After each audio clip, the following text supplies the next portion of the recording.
Hey everyone, this is Janner from Apology coming to you with another video. And today, guys, just as you see in the title of this video, we're gonna be delving into a little shocking news about Titanfall. So stay tuned.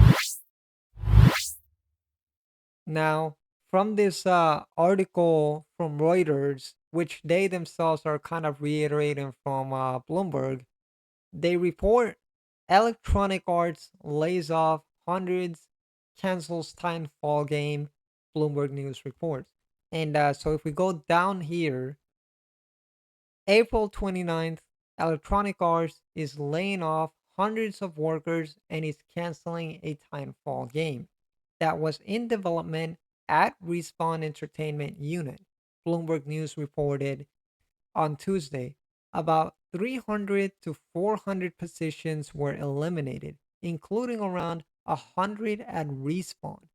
The report said, citing a person familiar with this matter.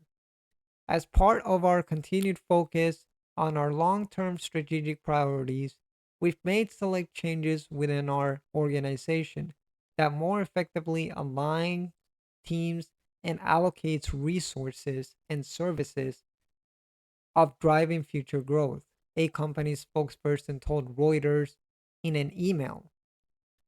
As March 31st, 2024, the company had roughly 13,700 employees globally, with 66% located internationally.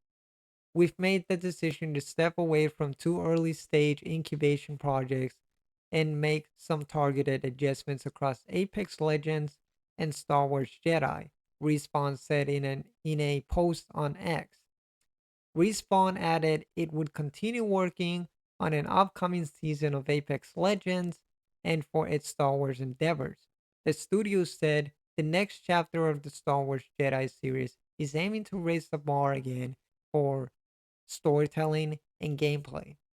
In addition, or in January, Electronic Arts lowered its annual bookings forecast, citing weak in game spending for FC27 and underperformance of its new Dragon Age title amid an uncertain economic environment marked by high inflation.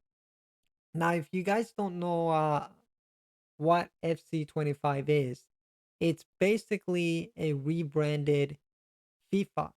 And that's really big, what they're reporting here, because there has been a controversy not just within FIFA but within EA's entire sports catalog uh, about microtransactions and how kind of predatory it's been to gaming consumers.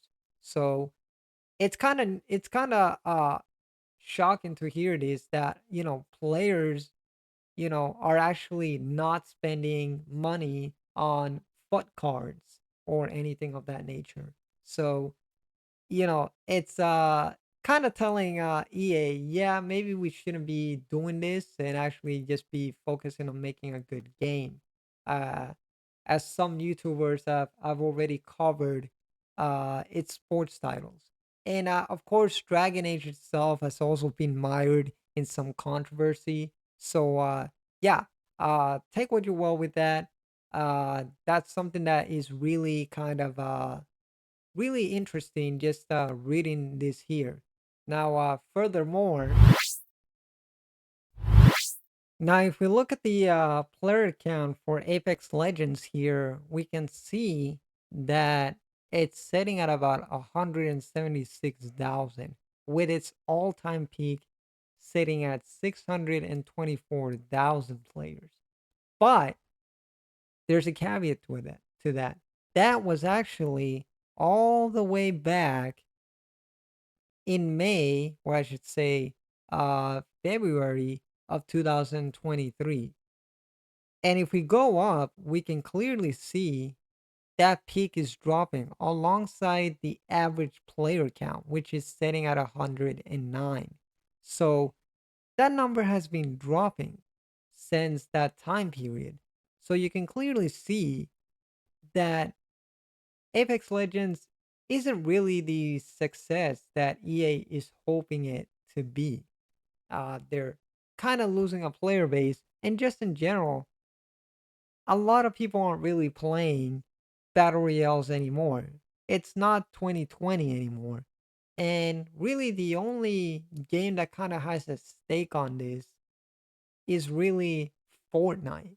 But who knows if Fortnite is going to be holding on eventually in the future. So, and if we actually compare it to Counter Strike 2, Valve's own flagship title within Steam, yeah, it's not even close. With Counter Strike sitting at 709,000 players. Now, on a given day, it actually sits at about a million. So, yeah, there's a world of difference of the two games and where, EA wants to take this title. I mean, you can just see it from this graph here. It's not even close. So, what is it that EA wants with this game? I don't know what they see as profitable. I don't see. I don't see anything that really makes this game a worthwhile product. Uh, Compare it to say a new Titanfall, which people have been asking for years. So yeah, and there's more. Now, according to Respawn themselves, the game was apparently going to be an extraction shooter. This article from IGN reiterates what Bloomberg reported on, saying the canceled game, codename R7, was going to be an extraction shooter set in the Titanfall universe. Now, taking that into consideration, guys, I don't think the fan base for this game, including myself, were sitting here and telling ourselves, I think the next game should be an extraction shooter battle royale hybrid. No, we wanted a PvP style traditional shooter, much like in the vein of the second game, which had inspirations from Call of Duty with its perk system and mashing it up with the mech system that has been known since the first game. That is what fans have been clamoring for. And so who knows what Respawn is gonna be doing right now with the Titanfall franchise moving forward and what their plans are for it, whether they're just gonna be shelving it indefinitely or just until they could kind of pull it off and dust it off and do something else with it. At the moment, Respawn is just basically focusing on their Star Wars projects and Apex Legends. So yeah, that's kind of it what I can report on, guys. Guys, let me know down below what you guys think about this. And guys, if you guys have played Timefall, let me know down below. I really want to hear your guys' thoughts and just strike a conversation about this because this is really big. So yeah. Until next time, guys, this is Janner from Pology signing out.